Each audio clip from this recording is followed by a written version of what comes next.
dhugaa dubbachuu fi wanti obboleessa keenya kanarra gahee obboleeyyan keenya kan biraarrallee kan geenneef immoo fakkeenya akka tayu asumaan isinii dhaamnaa jechuudha.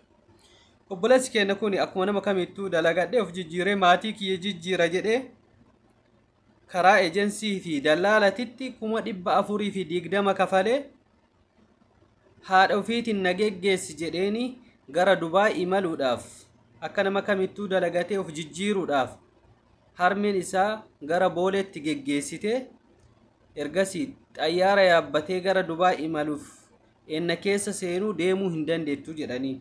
Sababni maali jedhee wanni gaafatu fiizan kee feekidha yookaan fiizan kee foorjiididha jedhanii of duuba deebisanii hambisanii jechuudha. Kanaaf obboleeyyan keenya baandaa Dubaay keessa teettee fiizaa isinii hojjenne jettuun hin nyaatamina hin sobamina fakkeenya obboleessa keenya kanarraa fudhadha.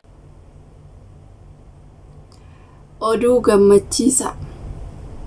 Egaa akkuma argaa jirtanii warreen social media kanarratti argitanii mucaan kun gadda hedduu takka Dubaay dhufa jedhee qarshii 420 nyaatamee jechuudha. Yaa ta'u malee namoonni aizoo jedhaniini Kiyaar Bashir akkuma argaa jirtanii abshirii anatu Dubaay si fidaa jedhanii jira. Namoonni hedduun bira dhaabbataatii jiru jechuudha. Egaa mucaan kun qarshii 420 san nyaatamuu malee namoota hedduun isa gargaaruudhaaf qophiirra jiru jechuudha. Ashama harka fuunee hordoftoota kabajamtoota chaanal YouTube galatti jalatti argamtanii jirtu bakka jirtanitti nagaan waaqessiniif haa baay'atu jecha. Egaa akkuma beektanii mucaan kun warreen argitan jechuudha. Dubaayin dhufa jedhee haati kiyyaa ana bichaa ilma dhiiraa ana bichaa qabdi. Haadha kiyya kanan jijjiira ofii kiyyaafis jireenya Itoophiyaa ni beektu nan fooyyessaa ofii kiyyaaf illee nan fooyyaa jedheen kanatti seenee jedhe. Haadha kiyyaa yuugatee deemuu hin barbaanne garuu haadha kiyya kanan gammachiisa. Haadha kiyya kana mana kiraa keessaa baasee baqa haadha kiyya kana gammachiisuu fedha jedhee gara biyya Dubaay dhufuuf karoorfate. Yaa ta'u malee hin milkoofne. Qarshii viizaa feekii akkasumas qarshii 420 har'aa nyaatee waa hundi feekii jalaa ta'ee hin deebisan boodedha. Aasisaa gammaddee gaggeessitee gara booleetiin geesse isaan booda gaafa shaanxan illee deeme inni mucaan illee ol seenee aasisaa tirrii gammaddee mucaan kiyya hojjetee na jijjiiruudhaaf jira jettee gammachuu hedduutti dhagahame jechuudha. Garuu maatiin illee deebi'anii yoo jedhan mucaan kun boolee keessaa gadi deebisan. Akkamitti deebisan? Waa hundi qarshii san irraa nyaatanii feekii hojjetanii itti kennanii jechuudha. Feekii sobaa waan sobaa hojjetanii itti kennanii mucaa kana deebisan. Garuu shaanxan isaa deemee jira.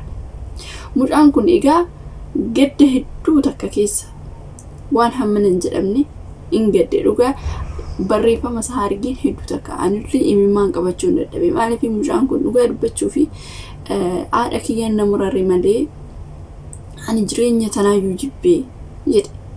Haati kiyya immoo ana qofa qabdi ilmoo dhiiraa ana qofa qabdi jedhe. Dhugaa dubbachuuf hedduu takka garaa nama nyaata. Garuu namni keenya garaa walitti maaf akka jabaatu maaf qarshiidha ilma namaa qabu maaliif akka kifuu waliif ta'an hin beeku dhugaa dubbachuuf. Egaa namoonni tokko kan walii yaadan isin jira. Namoonni tokko immoo dabarsanii kan wal kennan isin jira. Dhugaa dubbachuuf namoota akkanaatiin maaliif akka ta'e hin beekani. Mucaan kun egaa akkuma beektanii dhugaa dubbachuuf baay'ee takka garaa na nyaataana yeroo poostii isaa argu hedduu takka.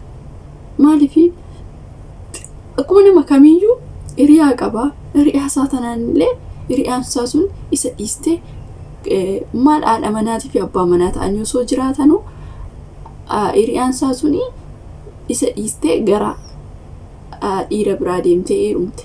Isa dhiistee osuma isa gaddu osuma isa godhu naannoo waggaa 3-4 guutee jira. dhugaa dubbachuuf innuyyuu isa keessaan baan garuu immoo maali jireenya kiyya kuni maafa milkaa'uu didee addunyaa tanarratti milkaa'uu hin dandeenye jedhe dhugaa dubbachuuf hedduutu akkana gaddisiise garuu immoo namoota hedduun nama amaaraa ta'ee oromoo ta'ee sagalee ta'aafii jiru jechuudha. Rabbiin isaa milkeessu jedhatu kadhannaa keessanii yaadadha. Dhugaa dubbachuuf omaarree gargaaruu baannu waa guddaadha. Obboleessi keenya kun gaafa du'e qofa gaafa osoo inni amma waan ta'e ayyi jechuudha jiroo jiru kana jajjabeessu bira dhaabbachuu kan beektus ta'ii kan hin beeknes ta'ii Rabbiin isaa milkeessu waaqayyoon isaa milkeessu gaafa jettan gaariidha. Maaliif waan gaarii gaafa hojjetteetillee waanuma gaariitu si mudataa jechuudha. Ani amma osoo obboleessa kiyya ta'ees akkanumaa miti jedheen dhugaa dubbachuuf keessa kiyya keessatti baay'ee takkan gaddee jechuudha. Mucaan kun maafa milkaa'uu didee laata? Ani maaliifan akkana ta'uu didee jedhee gaafa inni waa hedduu haasa'u TikTok irratti illee argin hedduu takka garaana nyaate dhugaa dubbachuuf. Maaliif gargaarullee mucaa kana jajjabeessurree bira dhaabbachuun irree aayisoo namoota hedduutu aayisoo jechaan jira keessattuu amaaraan dhugaa dubbachuuf mucaan kun amaariffallee badaa hin danda'u garuu namoonni hedduun carraadhaa beektanii kan jaalala namaa irree namaaf kennu kan jaalala waaqayyoo irree namaaf kennu carraadha dhugaa dubbachuuf. Kanaafuu hedduu waan gammachiise tokko namoonni hedduun namoonni bakka goonnii kee jirraa aayisoo gaafa jedhaniin isa jajjabeessan hedduu takkan gammade. Maaliif mucaan kun odoo nama aayisoo jedhuun dhabee tarii qarshii kanas nyaatame isaanis hin milkoofne kanaanis hin milkoofne addunyaan tun naan taatu jedhe waan ta'e of godhuu danda'a jechuudha. Namoota hedduun waanuma xiqqoodhaaf waanuma xiqqoon jalaa irratteedhaaf kan lubbuu ofiit irratti tarkaanfii. Kanaafiyyuu maal jechuu barbaadetanii dhugaa dubbachuu fi gaarummaa hojjechuun ofumaafi. Gaarummaa hojjechuun ofumaafi.